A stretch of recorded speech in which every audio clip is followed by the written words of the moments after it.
ಉತ್ತಗಲಕು ಕೇಳಿರೋಡು ಸಿಂಹ ಕೇಸರಿ. Welcome back to Filmy Rocks. ಕರ್ನಾಟಕದ ಮೋಸ್ಟ್ ಅವೈಟೆಡ್ ಫಿಲ್ಮ್ ಆದ ಭೈರತಿ ರಣಗಳು ನಾಳೆಯಷ್ಟೇ ಥಿಯೇಟರಲ್ಲಿ ಅಪ್ಪಳಿಸಲಿದೆ ಅಂತ ಹೇಳ್ಬೋದು. ಅದೇ ರೀತಿ ನಿಮಗೆಲ್ಲರಿಗೆ ತಿಳಿದಿರುವಂತೆ ಈ ಫಿಲ್ಮ್ ಲೀಡರ್ನಲ್ಲಿ ಕರ್ನಾಟಕದ hat trick hero Shivaraj Kumar sir ಇದ್ದಾರೆ. ಹಾಗೆ ಬಿಡುಗಡೆಯಾದ 1ನೇ ದಿವಸದ ಬಾಕ್ಸ್ ಆಫೀಸ್ ಕಲೆಕ್ಷನ್ ಪ್ರಿಡಿಕ್ಷನ್ ಮಾಹಿತಿಯನ್ನು ತಿಳಿದುಕೊಳ್ಳೋ ಮೊದಲು ಯಾರಾದರೂ ನಮ್ಮ ಚಾನಲ್ಗೆ ಹೊಸದಾಗಿ ಭೇಟಿಯಾಗಿದ್ದರೆ ದಯಮಾಡಿ ಶಿವರಾಜ್ ಕುಮಾರ್ ಅವರ ಅಭಿಮಾನಿಗಳು ನಮ್ಮ ಚಾನಲ್ಗೆ ಸಬ್ಸ್ಕ್ರೈಬ್ ಮಾಡಿ. ಯಾಕೆಂದರೆ ನಾವು ಡೈಲಿ ಭೈರತಿ ರಣಗಳು ಫಿಲ್ಮ್ನ ಬಾಕ್ಸ್ ಆಫೀಸ್ ಕಲೆಕ್ಷನ್ ಮಾಹಿತಿ ನಿಮಗೆ ತಿಳಿಸ್ತಿರ್ತೀವಿ. ಹಾಗೆ ಈ ಫಿಲ್ಮ್ನ ಡೈರೆಕ್ಷನ್ ಬಂದು ನರ್ತನ್ ಅವರು ಮಾಡಿದ್ದಾರೆ.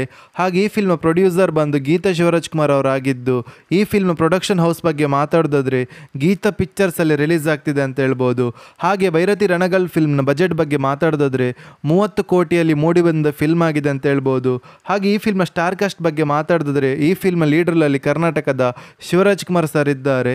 ಹಾಗೆ ರಾಹುಲ್ ಬೋಸೆ, ರುಕ್ಮಿಣಿ ವಸಂತ್ ಅವರಿದ್ದು, ಈ ಫಿಲ್ಮ್ನ first day box office collection prediction ಬಗ್ಗೆ ಮಾತಾಡೋದಾದ್ರೆ according to the advance book ಹಾಗೂ ಈ ಫಿಲ್ಮ್ಗಿರುವ ಕ್ರೇಜ್ ಮುಖಾಂತರ ಈ ಫಿಲ್ಮ್ ಕರ್ನಾಟಕದಲ್ಲಿ 3 ರಿಂದ 4 ಕೋಟಿಯನ್ನು ಕಲೆಕ್ಷನ್ ಮಾಡ್ಬೋದು ಅಂತ ಹೇಳ್ಬೋದು.